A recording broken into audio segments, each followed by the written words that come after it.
Assalamualaikum warahmatullahi wabarakatuh. Perkenalkan, nama saya Smolusna dengan NIM 192914208 dari kelas Jaringan dan Forensik angkatan 2019. Baiklah, di sini saya akan menjelaskan proposal yang berjudul Sistem Pemantauan Lahan Pertanian Berbasis Wireless Sensor Network atau WSN. Baiklah, pertanian adalah fondasi negara kita. India menempati urutan kedua dalam produksi pertanian di seluruh dunia. India adalah eksportir pertanian terbesar ketujuh. Orang India meningkat lebih cepat daripada kemampuan mereka untuk memberi makan mereka. Pertumbuhan penduduk yang pesat meliputi peningkatan produksi pangan di negara-negara di mana pertanian memainkan peran penting dalam membentuk ekonomi dan kondisi iklim tidak merata. Kita tidak dapat menggunakan energi pertanian dalam jumlah maksimum. Pertanian juga memiliki arti penting dalam pembangunan perekonomian bangsa. Sektor pertanian tidak saja sebagai penyediaan kebutuhan pangan, tetapi juga sumber penghidupan bagi penduduknya. Walaupun Indonesia adalah negara dengan kawasan yang luas, namun akibat peningkatan kebutuhan akan bahan pangan pokok, pemerintah melalui Bulog harus melakukan impor setiap tahunnya. Jika luas panen dan laju pertumbuhan penduduk tetap, maka untuk mengantisipasi peningkatan permintaan beras tahun 2030, produktivitas padi harus naik sedikitnya 30% atau menjadi minimal 6,5 ton dibandingkan dengan data BPS 10 tahun terakhir sebesar 5,0 ton.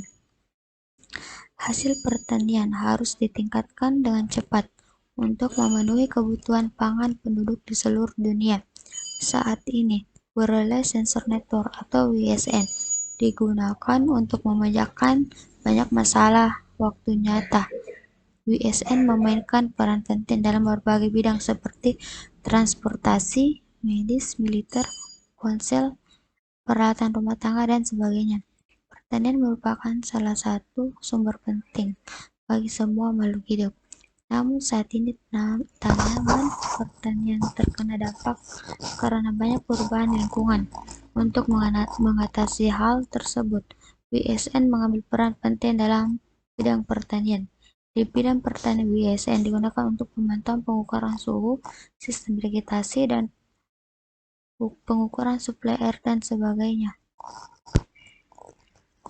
WSN membantu petani untuk menghasilkan tanaman dengan kualitas tinggi dan mengurangi biaya hasil pertanian dipengaruhi oleh perubahan iklim, perubahan lingkungan, dan bencana alam.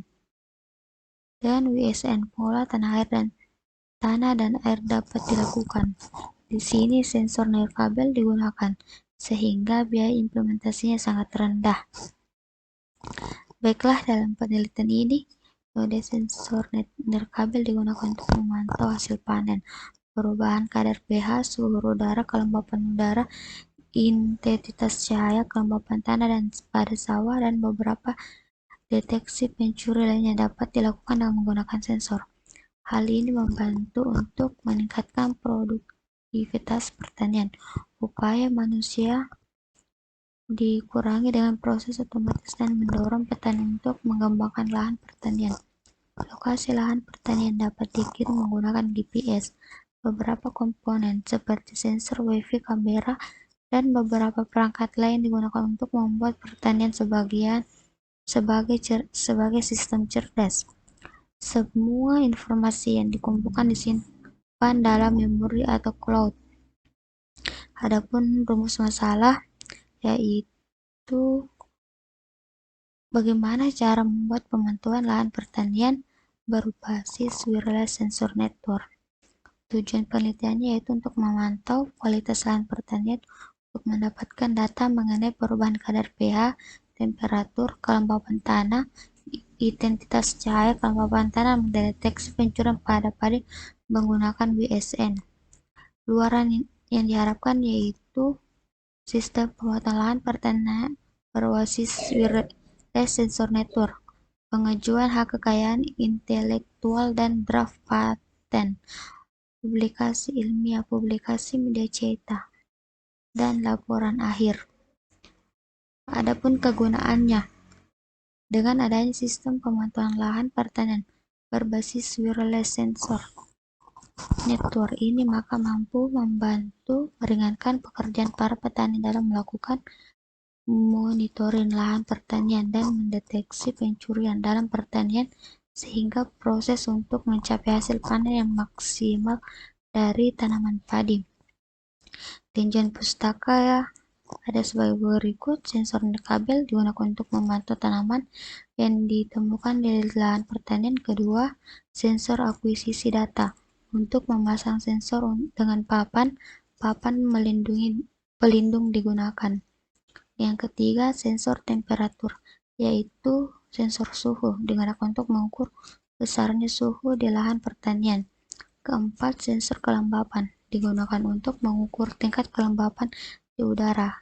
Kelima, kamera modul OF7670 digunakan untuk mengirim data secara paralel sinkronus. Dan yang terakhir adalah modul GPS, berfungsi dalam segala kondisi cuaca dimanapun di dunia 24 jam sehari. Adapun metode pelaksanaannya yaitu yang pertama, tahap awal. Pada tahap ini dilakukan identifikasi terhadap permasalahan yang terjadi, analisis kebutuhan. Permasalahan yang telah diidentifikasi adalah bagaimana cara membuat pemantauan lahan pertanian berbasis WSN saat kondisi lahan cuaca terjadi. Dibutuhkan alat otomatis yang baik untuk memberikan informasi terkait pemantauan kualitas lahan pertanian untuk mendapatkan data mengenai perubahan kadar pH, temperatur, kelembapan tanah, intensitas cahaya, kelembapan tanah, dan pendeteksian pencurian pada padi. Berdasarkan dari analisis ini, maka perencanaan dari perangkat dilakukan dengan mengkaji literatur terkait dan teknologi pendukung yang telah ada. Yang kedua, pengumpulan data. Pengumpulan literatur yang mendukung pelaksanaan dilakukan pada tahap ini. Literatur diambil dari jurnal, buku, maupun dari internet, serta sumber-sumber lainnya. Literatur yang digunakan berupa wireless sensor network dari komponen utama yang digunakan. Ketiga, produksi alat. Dalam tahap ini dilakukan pembuatan alat untuk kemudian diuji coba. Tahap terdiri dari berbagai, yaitu pembelian peralatan komponen, dan kedua, produksi perangkat keras, yaitu pembuatan jalur rangkaian dan pemasangan alat serta menghubungkan seluruh komponen utama. Keempat, yaitu melakukan uji coba penerapan perangkat yang telah melewati uji fungsional, dan finalisasi dan penyempurnaan perangkat hingga casing kemudian akan diuji cobakan pada lingkungan sebenarnya. Pengujian ini dilakukan dengan membawa perangkat kemudian menguji kemampuan maka mampu membantu meringankan pekerjaan para petani dan melakukan monitoring lahan pertanian dan mendeteksi pencurian dalam pertanian, sehingga proses untuk mencapai hasil panen maksimal dari tanaman padi. Pengamatan dilakukan dengan mengisi instrumen observasi. Adapun diagram alur perencanaan yaitu dimulai dari start, analisis kebutuhan, kajian literatur, perancangan sistem, persiapan, cek fungsional, uji coba, pembuatan laporan, artikel ilmiah, dan selesai. Adapun biaya dan jadwal kegiatan yaitu rekapitulasi rencana anggaran biaya perlengkapan yang diperlukan yaitu 3.950.000, bahan habis pakai 2.850.000, perjalanan 3.590.000, lain-lain 2.035.000, jadi totalnya yaitu 12.500.000. Jadwal kegiatan itu minggu persiapan itu pada minggu pertama pengadaan alat dan bahan, pembuatan alat, pemasaran produk, evaluasi usaha, pembuatan laporan. Baiklah, sekian dari saya. Ucapkan terima kasih. Wassalamualaikum warahmatullahi wabarakatuh.